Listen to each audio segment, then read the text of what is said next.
Do you know that once you hit your 80s, your muscle volume has probably already decreased by half from what it was in your younger days? Sarcopenia is a devastating condition that takes away the independence of countless people worldwide. It impacts more than 50 million older adults.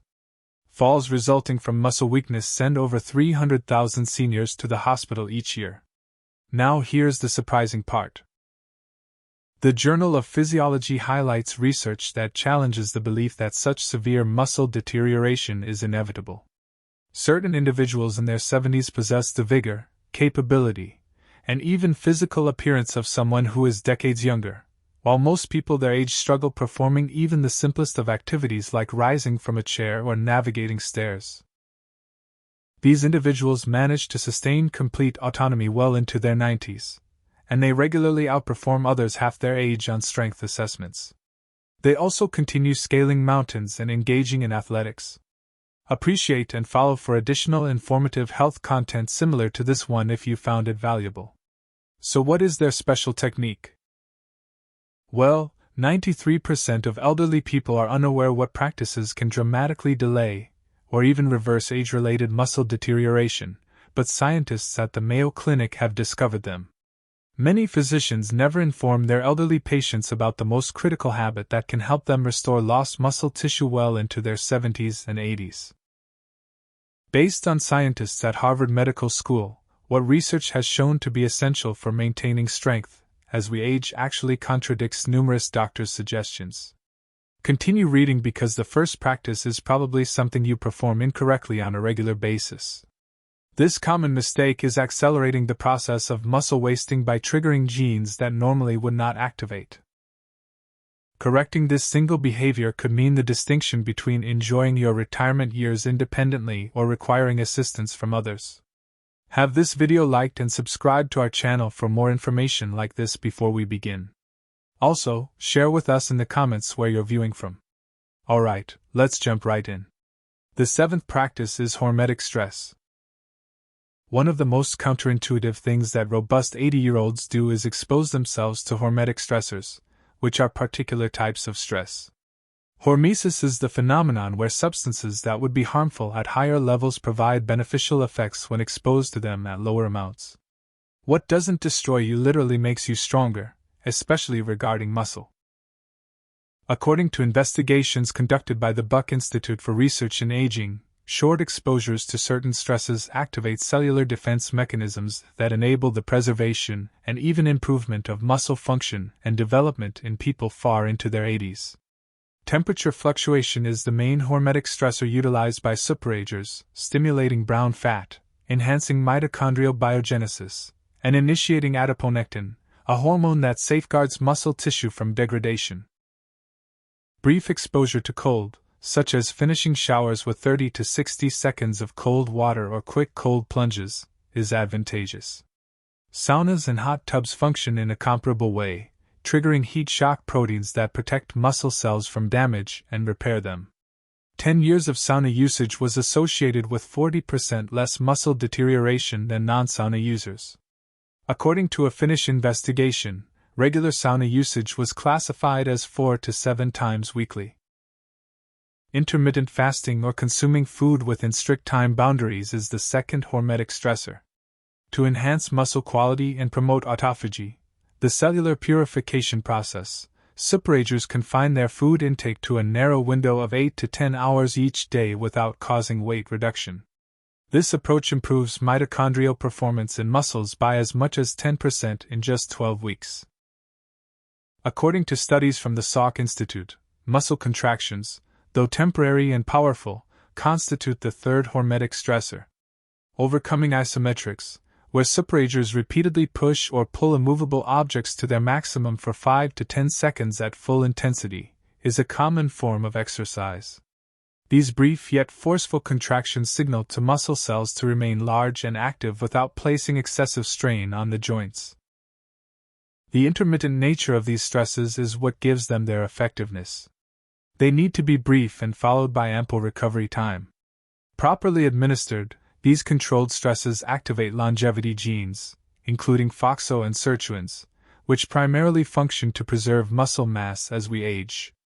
Attempt to transition into these habits gradually until you develop a tolerance. You don't want to overwhelm your system.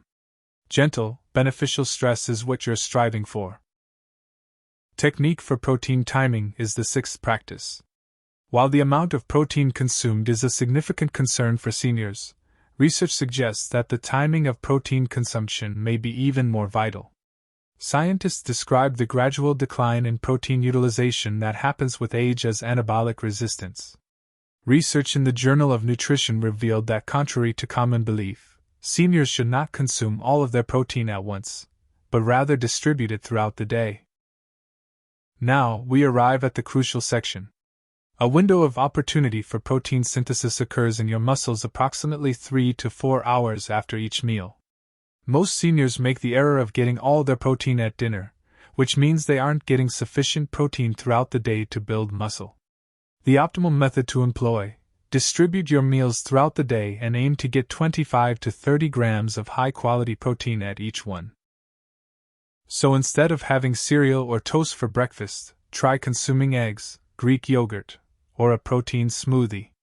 Lean meats, fish, dairy, or vegetarian protein sources like lentils and beans should continue this pattern during lunch and dinner.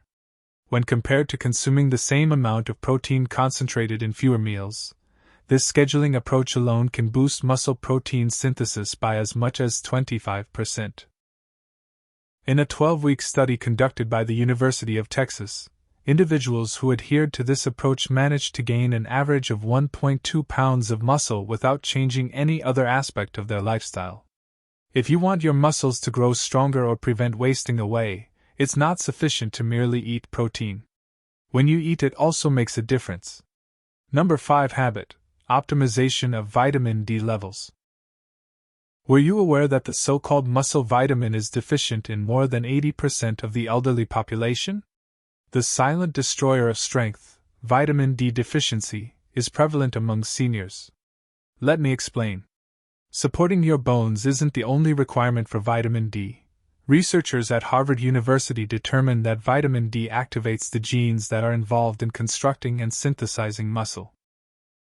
In order to develop and maintain muscle mass, your cells contain vitamin D receptors that, when activated, initiate processes. Interestingly, a groundbreaking study in JAMA Internal Medicine indicated that elderly people whose vitamin D levels were optimal had 25% greater muscle strength than those whose levels were inadequate. Additionally, they displayed noticeably improved reaction time, coordination, and balance, all of which serve an essential role in preventing falls. Vitamin D deficiency is defined as levels below 20 nanograms per milliliter, while superagers who seem to age without aging almost always have ideal levels above 40 nanograms per milliliter. Which vitamin D supplementation approaches work best? Although sun exposure is beneficial, it loses some of its effectiveness as we age. This is because our skin's vitamin D production decreases by 50% from 20 to 65 years of age when exposed to sunlight. The standard daily requirement of 600 international units is quite inadequate, but supplementation is necessary for the majority of seniors. Although this should be personalized based on blood testing, research indicates that most seniors require 2,000 to 4,000 international units per day to achieve appropriate levels. Include vitamin D-rich foods such as fatty fish, egg yolks, and fortified dairy with this. And try to get 15 to 20 minutes of direct midday sun exposure if possible. A word of caution: insufficient levels of vitamin K2, which is found in fermented foods and specific animal products, prevent calcium from reaching the arteries and instead promotes its use by the bones thanks to the synergistic effect of vitamin D. Arteries may become calcified if vitamin D supplementation is done at high doses. This underappreciated yet critical vitamin-nutrient interaction may be the deciding factor in your success. To determine how much vitamin D your body needs, consult your doctor for a blood test. Then, to prevent your muscles from wasting away, try to maintain your levels above 40 mg per milliliter. Rule number 4: manage inflammation every day. So what do exceptionally strong elderly people have in common? Interestingly, the levels of inflammation are quite moderate across the board. Researchers have recently concluded that inflammaging, a term for chronic low-grade inflammation, is a key factor in the deterioration of muscle mass in the elderly. Muscle protein is broken down at a rate higher than the body's ability to replace it due to this quiet inflammatory process. But that's not all. Inflammation hinders the anabolic signals that normally promote muscle growth in response to exercise and protein intake, unrelated to their protein consumption or exercise routines. Seniors whose inflammatory indicators were the highest lost muscle mass 3 times more rapidly than those whose levels were the lowest, according to a seminal study out of Tufts University. Certain anti-inflammatory strategies are employed by superagers who maintain their youthful strength, which the majority of seniors fail to notice. Their first priority is having a good night's sleep, which they achieve by going to bed at the same time every night and sleeping in a completely dark room. Loss of sleep can hasten muscle atrophy by increasing inflammatory cytokines by as much as 40%. And secondly, they pay close attention to the state of their digestive system. Alterations to gut flora associated with aging are a direct cause of systemic inflammation. According to new studies out of the University of California, the diets of superagers include a variety of plant foods 30 plus per week, fermented foods such as yogurt, kefir, sauerkraut, and so forth that include natural probiotics, and a wide variety of fiber sources consumed daily. Thirdly, workout intensity is something they plan ahead for.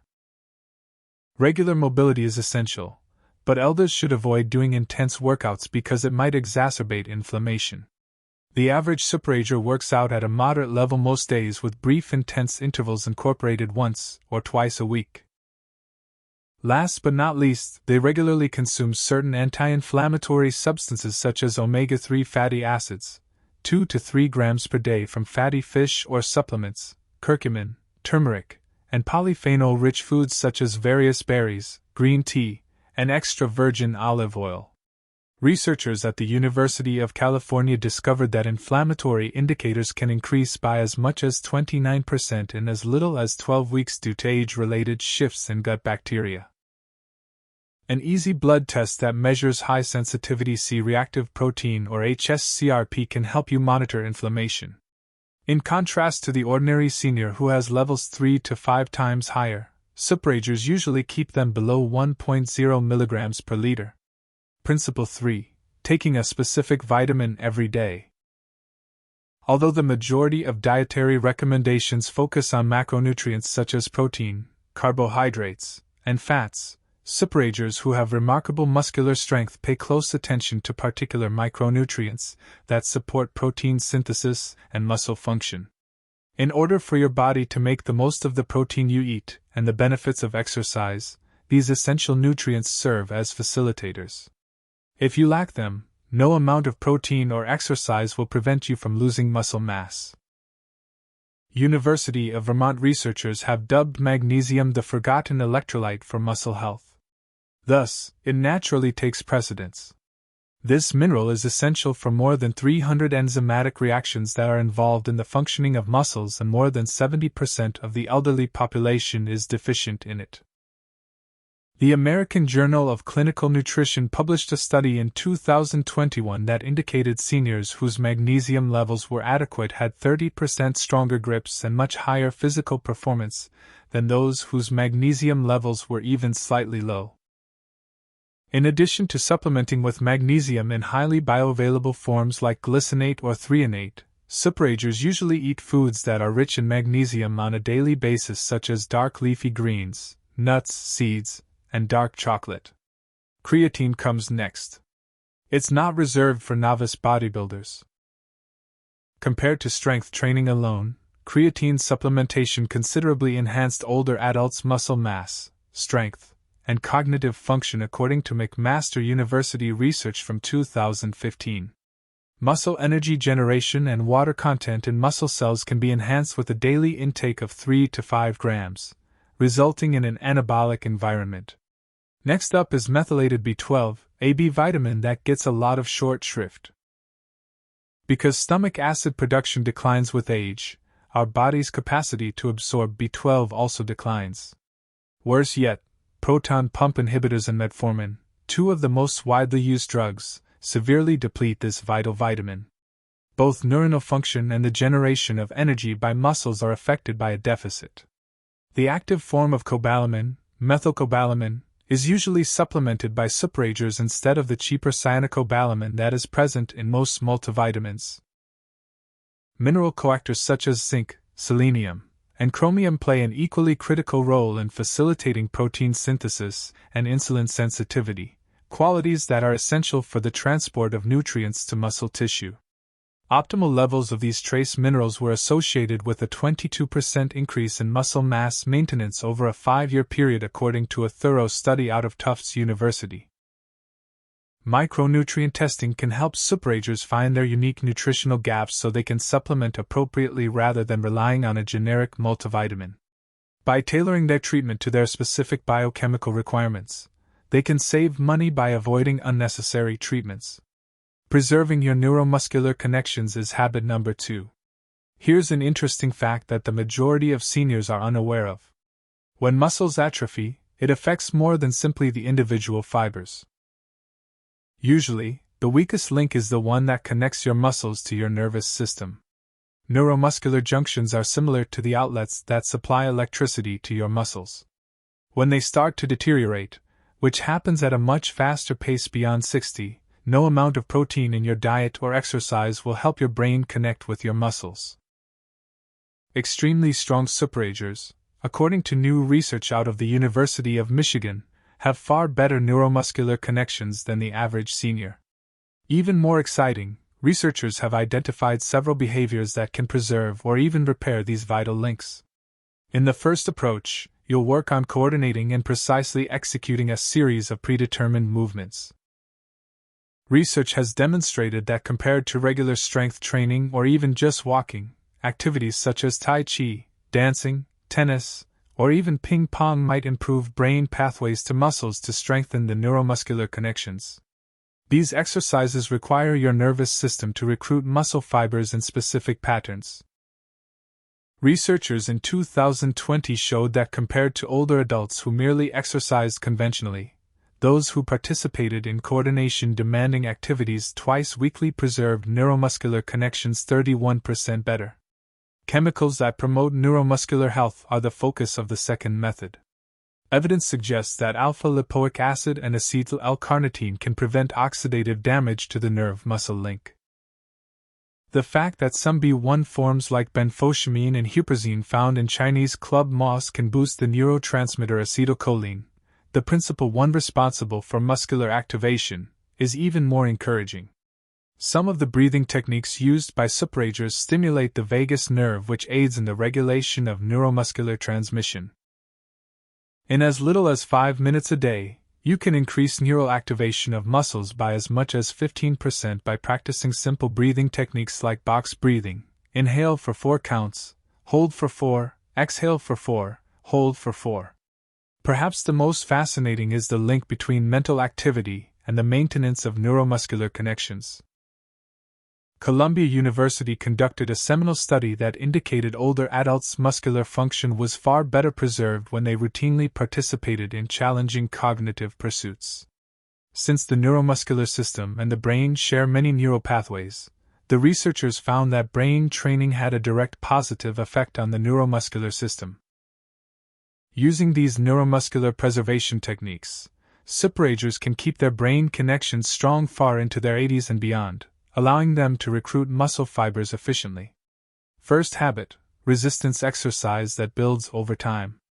The most crucial habit that distinguishes exceptionally strong 80-year-olds from their counterparts is the one that experts at Tufts University deemed the most powerful anti-aging drug ever found. We have arrived at this habit. Resistance training that builds upon itself, but not in the manner that the majority of seniors do it. By using targeted resistance training programs, the superagers whose strength levels defy their actual age fight the biological processes of muscle atrophy. Most elders never learn this fundamental truth. Your muscles function according to the use it or lose it principle, with a crucial exception. In order to maintain them, you must gradually challenge them. Keeping up with the same modest weights week after week, going for a walk, or doing water aerobics won't be sufficient to maintain muscle mass over the age of 60. How is the method used by supragers unique? To begin, the emphasis is on intensity, not duration. 2 weeks of high-intensity resistance training to the point of failure resulted in greater muscle gain for seniors compared to 5 weeks of moderate-intensity exercise according to research out of McMaster University. The most important thing is to get to the point where you can't do another repetition with proper form, what exercise physiologists term transient muscle failure. This triggers protein synthesis in the muscles for as long as 72 hours after exercise by sending strong anabolic signals. Secondly, supragers put an emphasis on compound movements which use numerous muscle groups all at once. Their mobility and joint health should be taken into consideration while designing modified versions of squats, deadlifts, rows, pushes, and pulls. Compared to isolated actions like bicep curls or leg extensions, these movements produce a stronger hormonal response. Third, they use progressive overload, which involves gradually increasing the level of difficulty as time goes on. Using the same weights month after month causes stagnation because your muscles adapt to whatever stress you put them under. People who are supragers keep track of their workouts and push themselves to do a little bit more each time. As a fourth point, they put an emphasis on the eccentric or lowering parts of exercises which are known to be beneficial for strengthening the muscles of the elderly. Lowering the weights slowly puts more strain on the muscles without putting as much strain on the joints. Amazingly, this method works even for people who are starting late. Older adults who began a 12-week program of progressive resistance training improved their strength by 35% and added an average of 3.3 pounds of muscle according to a revolutionary study out of the University of Alabama. Along with these remarkable changes, there were also increases in cognitive function, bone density, and blood glucose control. What therefore is the most common mistake that seniors make? The problem is that many believe resistance exercise is too dangerous or inappropriate for them. The real danger lies in the fact that resistance training is essential to prevent further muscle loss, which in turn increases the risk of fragility, falls, and independence issues. Get into the habit of progressive resistance training if you only do one thing from this video. If you want to ensure you're doing everything correctly, consult a trainer first. Then work up to the intensity that's right for your fitness level. Achieving just 2 30-minute sessions per week can have a profound impact on how quickly you age. Here they are, the 7 practices supported by research that account for the remarkable muscular strength that some 80-year-olds maintain. Select a habit that you can easily implement today and work your way up to the others. Investing effort today into building your strength and independence will pay dividends in the long run. It is time for you to speak up. Are you currently engaging in any of these 7 habits? If so, which one surprised you? Is there an elderly person in your life that possesses remarkable strength considering their age? Leave a comment below and tell us about yourself and your thoughts. Please share them with us. Thank you for your time.